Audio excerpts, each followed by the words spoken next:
Narcissists love to create disorder. They love to create disorder. It's like breaking the flow of the whole work center or the whole household, just by putting something in the wrong place or doing something in the wrong order. It's just it's flow jackling, but on a massive scale. You know what I'm saying? So an example of this is like at the end of the day, where everybody's cleaning up, at your work center.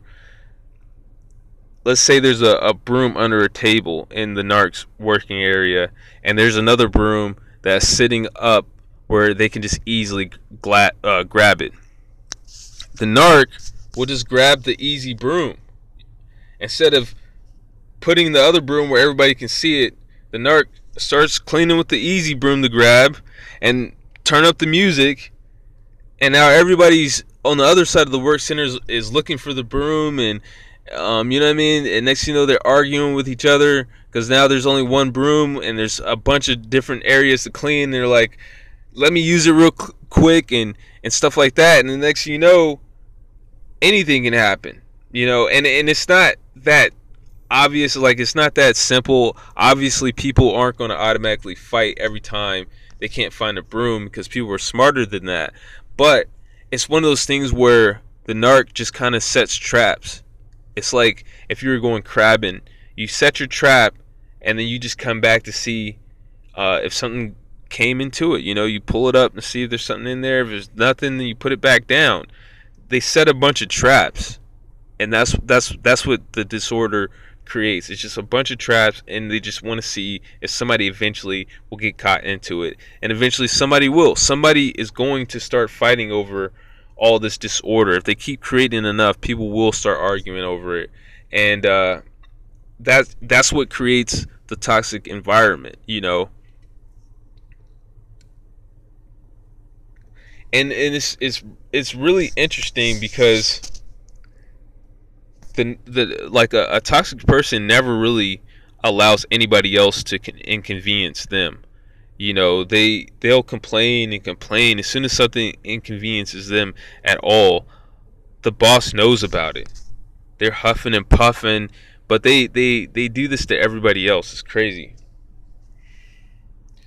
I mean, and in some like bad areas, you'll notice that they always have things set up in a weird way.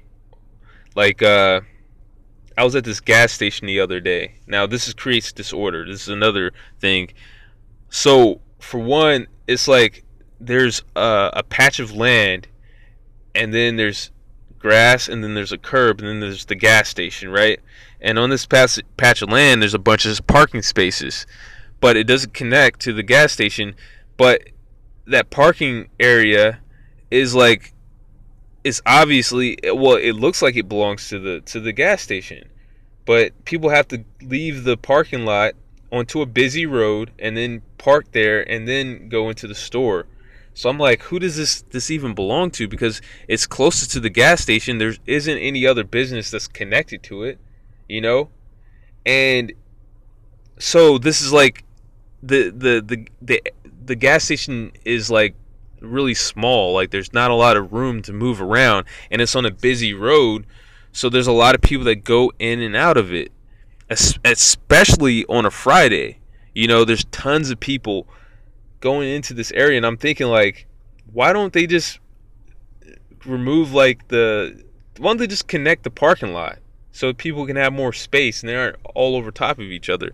But things are always set up like that in like a bad neighborhood. It's like it's set up in a way where people are going to have conflict, and sure enough, to make matters worse, there was this taxi driver who was parked in front of like that. I was only going there to get some air from my tire, and it was actually a quick trip, which they provide like free air, so there's a lot of people that go up there for that.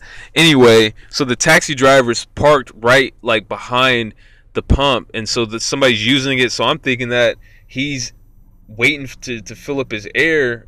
I mean, because if he's not waiting, why doesn't he just wait? If he's waiting for somebody to call him for a ride, he could just simply park in that parking lot that nobody's using. and he can just sit there and wait all he wants. Why are you parked in the most tight area? Everybody's trying to get around you. Like, why are you doing that? And that's the type of stuff that narcs do, you know. And sure enough, there was like all this confusion about who's parking where the line starts and begins. And then there's people talking, and then the space gets tighter and tighter because now everybody's trying to find a place to wait for the air. And so everybody's still going 100 miles an hour through this parking lot, and there's people standing around talking, so there's no real place to fucking drive, and it's just crazy, you know. And that's the environment that a narc wants. I'm not saying the taxi driver's a narc. I'm just saying that as an example, you know. Just a bunch of confusion. Things are designed the wrong way. People are parked in the wrong place, and it's just a breeding ground for conflict, you know. So, for one, what do you do when you see stuff like this? When you see disorder, when you see somebody having something blocking the entrance, or blocking the like a walkway or something like that. If you can, I wouldn't say always do this. Like, if somebody put that there, you know, and you move it, then you might have a fight on your hand right there. But like, just little stuff like something being in the way, make sure you pick it up and just move it, you know. And don't do it where everybody knows that you're the type of person that does it. Like, I would only do this if people aren't really paying attention. You know, sometimes do it if everybody's looking, but it could become a game. Like, next thing you know, the narc is doing it on purpose and just watching to see how many times you're going to clean up after them, you know. But fix if you want a non-toxic environment and you see disorder, straighten the disorder out, bring things back into order, you know. Also, just pay attention to who's creating this disorder. If there's constantly the same person who does this over and over again, you know, have two brooms, you know, or have their stuff blocking the hallway, you know, they're cleaning their office, vacuuming, and they have to put their chair out in the hallway or something. And it's just like, it's not a big deal all the time. I would only pay attention to this if it's already a toxic environment, or if you already kind of evaluated this person. But just in general, if you see disorder, like, pay attention and try to avoid that whole area, you know, because it's like a pecking order at that point. Like, most people don't handle it in the most orderly way. And that's what the narc doesn't want. If everybody's just like orderly and they're mature about stuff, and they form a line, okay, you go first and I'll wait, and then this next person will go second, there wouldn't be a problem, you know. But people try to people have a problem with trying to act like they're better than other people. So then, as soon as there's somebody blocking the way, or now it's like a fight over who can go first, you know. Then people are trying to, you know, stick their chest out and start a packing order. And if there's a packing order, there's going to be fighting. And it's just one of those things, you know. So besides the disorder, like people spreading their stuff out, taking too many brooms, taking too many cleaning supplies, and having all the stuff in their area is also a display of dominance. You know, they're trying to show that I'm the big fish around here, you know. Everybody needs to wait on me. I'm you know what I mean? I'll put all this stuff out there and nobody better not touch it. Everybody needs to walk around it. Like, they're trying to do that as well. And the most powerful narc is like a chess player. They don't just do a move that just accomplishes one thing. They make the best move that will accomplish an array of things. They're trying to take over the center of the board. They're trying to put pressure on you. They're taking space. They also have a 3 or 4 move combo that's a part of that same move. You know, it's one of the moves in that variation that they're trying to get into. You know, all at one time. You know, one move creates all of that.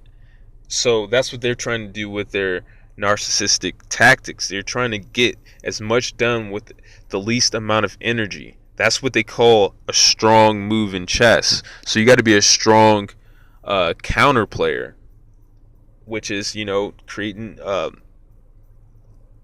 creating order, and if you can, tell him the narc, like, this guy always has stuff in the way. He's always doing things backwards. But that doesn't always work.